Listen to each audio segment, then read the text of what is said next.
जय श्री कृष्णा। राधे राधे। कैसे हैं आप सब? आई होप आप सभी ठीक होंगे। मेरा नाम है प्रतिभा और मेरे ब्लॉग में आप सभी का स्वागत है। मेरे जो यूट्यूब फैमिली मेंबर हैं उनमें से एक प्यारी सी फैमिली मेंबर ने मुझसे रिक्वेस्ट की कि मैं अपनी लाडो का यानी राधा रानी का और अपने लड्डू गोपाल का जो सर्दियों का जो डे रूटीन है वो शेयर करूं। देखिए, मैं आज आपके साथ वो रूटीन शेयर करने जा रही हूँ। समय की अगर मैं बात करूं तो देखिए, ठंडक बहुत है और हम इंसान हैं, मशीन नहीं। तो कई बार चीज़ें ऊपर नीचे होती हैं। कई बार ऐसा होता है कि हमारी तबीयत नहीं ठीक होती है, या हम कहीं चले गए हैं, या हम कहीं बाहर उनकी सेवा कर रहे हैं। तो इन सब चीज़ों को ध्यान में रखकर थोड़ी सी टाइमिंग ऊपर नीचे होती है। तो आज मैं अपने ठाकुर जी की और अपने राधा रानी की जो सेवा है सर्दियों में, वो मैं आपके साथ शेयर करने जा रही हूँ। तो मेरे वीडियो में बने रहिएगा, क्योंकि मैं आपको दिखाऊंगी कि मेरे लड्डू की पूरे दिन सर्दियों में कैसे सेवा होती है। तो चलिए फिर शुरू करते हैं। अभी मेरे लड्डू सो रहे हैं, तो पहले उनको जगा लेते हैं और ताज़ा दूध भी बॉयल कर लेते हैं। ये देखिए, मेरे तीनों प्रभु कितने आराम से यहाँ सोए हुए हैं। पर्दा वगैरह बंद रहता है, लाइट ऑन रहती है, तो कमरा जो है मेरे प्रभु का थोड़ा सा गर्म रहता है। तो अभी मैं इनको हल्का ब्लैंकेट ही उड़ाती हूँ। जब जब तेज ठंड पड़ेगी तब रजाई उड़ाऊंगी। घंटी की आवाज से पहले मैं तीनों को जगा देती हूँ। फिर थोड़ी देर कंबल हटा के थोड़ी देर लेटे रहने देती हूँ। जैसे एक छोटा बच्चा होता है ना, तुरंत उठा के नहीं बैठाया जाता है, वैसे ही मैं तुरंत उठा के नहीं बैठाती हूँ।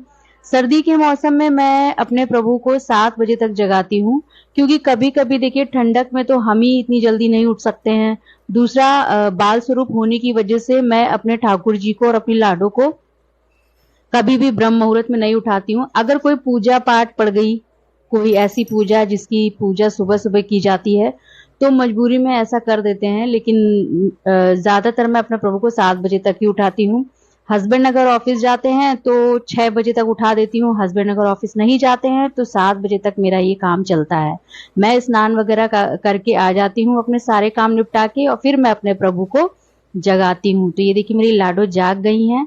तीनों को ही ऊनी वस्त्र पहनाकर सुलाती हूँ। नाइटी अभी इनके पास नहीं है, या यूं कह लीजिए कि अभी मैं लाई नहीं हूँ, तो नाइटी इसलिए अभी नहीं पहनाती हूँ। ऊनी वस्त्र पहना के जाड़े में सुलाते हैं, जिससे कि रात में इनको ठंडक ना लगे। अब यहाँ मैं सुबह सुबह सबसे पहले ताज़े दूध को बॉईल करती हूँ। ये मैंने रूटीन बना रखा है कि एक पैकेट मैं सुबह सुबह बॉईल करूं। और यहाँ पे 2 भोग तैयार किए हैं मैंने।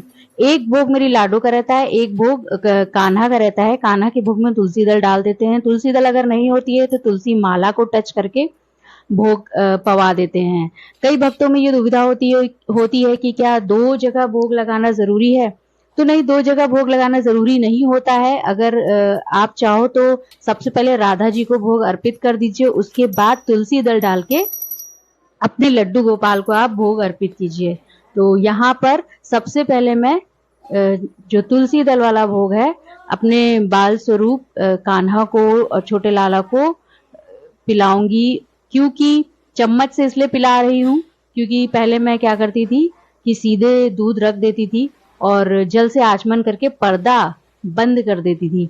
लेकिन फिर मेरी माँ ने मुझसे कहा कि लड्डू गोपाल को दूध हमेशा चम्मच से ही पिलाया करो। मैंने फिर ये रूटीन स्टार्ट कर दिया। तो अभी जाड़ों में मैंने अपने प्रभु को चम्मच से ही दूध पिलाना स्टार्ट किया है। सर्दियों में भोग लगाते समय इस चीज का ध्यान रखना चाहिए कि जो भोग है वो हमेशा थोड़ा सा गर्म होना चाहिए। ठंडा भोग ठाकुर जी को नहीं लगाना चाहिए। राधा जी का जो भोग है वो मैं अलग कटोरी में लाई हूँ, अलग बाउल में मैंने रखा हुआ है। तो ये मेरी राधा जी को भी मैंने भोग लगा दिया है। ये दूध का भोग 7 साढ़े 7 बजे तक लग जाता है, क्योंकि मैंने जैसा आपको बताया कि 6 बजे से 7 बजे के बीच मेरे प्रभु जाग जाते हैं। तो मैं 7 बजे तक, साढ़े 7 बजे तक दूध का भोग अपने प्रभु को लगा देती हूँ। बाकी कुछ चीजें जैसे मासिक धर्म है या बीमार है तो उसकी तो फिर कंडीशन ही कुछ और होती है। दूध का भोग जो मैंने लगाया था वो प्रसाद स्वरूप होता है, तो उसे मैं वापस अपने बाकी के दूध में मिक्स कर देती हूँ, क्योंकि अभी तो मैंने पूजा की नहीं है तो इसे मैं ग्रहण नहीं कर सकती हूँ। अब मैं जा रही हूँ अपने प्रभु को नहलाने। नहलाने के लिए मैंने ऊनी वस्त्र वगैरह निकाल लिया है, और जल जो नहाने के लिए मैंने रेडी किया है वो थोड़ा सा गुनगुना कर लिया है, ताजा जल है और थोड़ा सा गुनगुना कर लिया है। राधा जी को नहलाते हुए मैं नहीं दिखाऊंगी क्योंकि लाडो को कभी नहलाते हुए नहीं दिखाया जाता है। ये मैंने ऊनी वस्त्र अपने प्रभु को पहनाया। ऊनी वस्त्र मैंने ही अपने हाथों से ही ये बनाया था। ये आपने मेरे पहले की वीडियोस में देखा होगा। अगर आपको भी ऐसा वुलन ड्रेस लड्डू गोपाल के लिए बनाना है तो आप मेरे चैनल पर वो वीडियो देख सकते हैं। डिस्क्रिप्शन में आपको इसका लिंक मिल जाएगा। यहाँ मैंने अपनी लाडो को भी तैयार कर दिया है। ज़्यादा स्टोन वाली ज्वेलरी मैं नहीं पहना रही हूँ सर्दियों में, क्योंकि ऊनी वस्त्र में वो समझ में नहीं आती हैं। तो फिलहाल मैं मोती के ही ये वैजंती माला वगैरह अपने प्रभु को पहनाती हूँ। हालांकि स्टोन वाली ज्वेलरी भी पहना सकते हैं, पर मुझे ऊनी वस्त्रों पे वो ज्वेलरी समझ में नहीं आती है। देखिए तीनों मेरे प्रभु तैयार होकर बैठ गए हैं। अब इसके बाद मैंने अपने प्रभु को नहलाने के बाद, दूध का भोग लगाने के बाद अब मैं पूजा करूंगी। पूजा में मैं क्या करती हूँ, दीपक प्रज्वलित करती हूँ और जल से बाकी देवी देवताओं का स्नान करके, धूप दीप दिखा के, भोग मीठे का कुछ भोग लगा के मैं थोड़ी देर भगवत गीता का 1 या 2 श्लोक का पाठ करती हूँ और एक माला का जाप करती हूँ। तो अब मैं जा रही हूँ पूजा करने। पूजा करते समय ही मैं केसर तिलक लगाऊंगी तीनों को, और तीनों को उनके श्रृंगार होने के बाद आईना दिखाऊंगी। तो ये मेरी पूजा हो चुकी है। अब मैं आ गई हूँ नाश्ते की तैयारी करने। आज मेरे हस्बैंड का ऑफ है, यानी वो ऑफिस नहीं गए हैं, तो मैं सुबह सुबह कुछ हल्का नाश्ता तैयार कर रही हूँ। चीले की तैयारी की है। चीले में मैंने इसमें गाजर, टमाटर और धनिया वगैरह मिक्स किया है, क्योंकि अनियन गार्लिक मैं प्रयोग नहीं करती हूँ तो इसमें प्याज नहीं पड़ा है। तो ये चीले का भोग मैंने खूब बढ़िया ऑयल में, देखिए कितना पतला क्रिस्पी तैयार किया है। अब ये मैं अपने प्रभु को भोग लगाने जा रही हूँ। सुबह ये दूसरा भोग होता है, जो दूध पिलाने के बाद जो दूसरा भोग लगता है वो ये होता है, जो कि 9 बजे तक लग जाता है। सर्दियों की अगर बात करूं तो 9 बजे तक लग जाता है। गर्मी अगर होती है तो 8 बजे तक भी लग जाता है। और मेरे हस्बैंड अगर ऑफिस जाते हैं तो पूरे खाने का भोग सुबह ही लग जाता है। अगर वो ऑफिस नहीं जाते हैं तो फिलहाल ये हल्का भोग ही मैं उनको अर्पित करती हूँ। यहाँ पे तुलसी दल मैंने अभी इसमें नहीं ऐड किया है भोग में, तो मैंने प्रभु की तुलसी माला को भोग से टच करके उन्हें भोग अर्पित किया है। आप ऐसा कर सकते हो। अगर आपके पास तुलसी दल नहीं है तो आप तुलसी माला हमेशा उनके पास रखिए। ये राधा जी को भी मैंने भोग अर्पित कर दिया है। चीले को बनाने के लिए मैंने प्याज का प्रयोग नहीं किया है, जैसा कि मैं बता चुकी हूँ। और इसमें मैंने छोटी छोटी गाजर और टमाटर को कट करके डाला है, बहुत महीन, बहुत ही स्वादिष्ट लगता है। एक बार आप इस तरह की चीला बनाना ट्राई जरूर कीजिएगा। अब यहाँ पर मैंने शुरू कर दिया है दोपहर के खाने की तैयारी। अभी 12 बज रहा है और अब मैं दोपहर के खाने की तैयारी कर रही हूँ। ठाकुर जी को अब तीसरा भोग दोपहर के खाने का लगेगा, जो कि दोपहर 1 बजे के करीब लग जाएगा। मेरे हस्बैंड को मटर टमाटर की कड़ी बहुत पसंद है।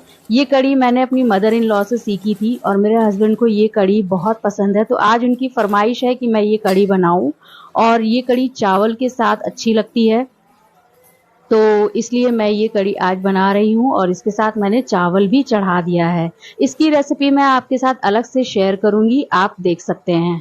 तो यहाँ पे मेरी कड़ी भी बनकर तैयार हो गई है। और अभी मुझे अपनी बच्ची की चिल्लाने की आवाज़ आ रही है, क्योंकि वो काफ़ी टाइम से मेरे पास नहीं आई है। तो अब मैं जाऊंगी, पहले उसको गोद लूंगी और उसको दूध वगैरह पिलाऊंगी। ये देखिए मेरी कड़ी अच्छी खासी बॉयल हो गई है, पक गई है। ये बहुत ही खाने में टेस्टी लगती है। आप इसकी रेसिपी ज़रूर देखिएगा। और आई एम श्योर कुछ लोग इस रेसिपी को नहीं बनाते होंगे, कुछ लोग बनाते भी होंगे। तो यहाँ पर मैंने राधा जी का भोग अलग निकाल लिया है और कृष्ण जी का, अपने कान्हा का भोग अलग निकाल लिया है। मेरे लड्डू का भोग इसमें अलग थाली में रहेगा। और मैं तुलसी दल एक ले आई हूँ, तो अब इसमें तुलसी दल भी ऐड करूंगी। तुलसी दल जो है हर समय नहीं तोड़ी जाती है, और इसलिए मैं तुलसी दल हर समय नहीं तोड़ती हूँ। सूखी तुलसी दल रखना कभी कभी भूल जाती हूँ, तो तुलसी माला का प्रयोग कर लेती हूँ। वैसे एकादशी का व्रत कल मैंने रखा था, तो आज मैं चावल बना रही हूँ, क्योंकि आज हमारे घर में एकादशी नहीं मनाई जा रही है। एकादशी 2 दिन थी, 8 और 9 को, तो हमने 8 को मनाई थी। ये लीजिए मेरे प्रभु को यहाँ पर तीसरा भोग भी अर्पित हो गया है। तो कुल मिला के दिन के रूटीन में मेरे प्रभु को 3 भोग अर्पित होते हैं और स्नान वगैरह हो जाता है। कभी कभी जाड़े में स्नान एक दिन स्किप भी हो जाता है अगर तबीयत नहीं ठीक है, लेकिन उससे कोई फर्क नहीं पड़ता है। ऊनी वस्त्र जो होता है वो शुद्ध होता है। तो ये था मेरे प्रभु का पूरा डे रूटीन। नाइट रूटीन भी मैं आपके साथ जरूर शेयर करूंगी और जल्दी शेयर करूंगी। तो अपना ध्यान रखिए। जय श्री कृष्णा, राधे राधे। और तब तक मैं अपने प्रभु को भोग लगा देती हूँ।